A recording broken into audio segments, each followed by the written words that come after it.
hi sis. So, ayan. So, kung naalala niyo, ito yung in-unbox ko. Wooden stand mirror. Ayan. So, ito na siya.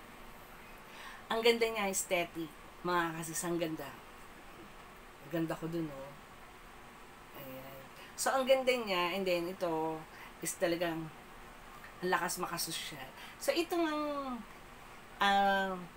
wooden stand mirror natin, dalawa po in-order ko. So, ito yung malaki, ito yung size niya. Ayan. Then, yung maliit, ay napunta sa kapatid ko. Sabi niya, ang ganda niya daw dun sa salamin. As in, talagang ganda sa salamin. Oo. Ayan. So, hindi ako nagkamali sa pagkuha ng salamin. So, maganda talaga siya, mga sis. O, ayan.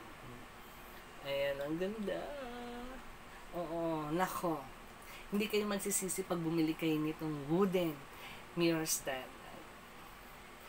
Thank you.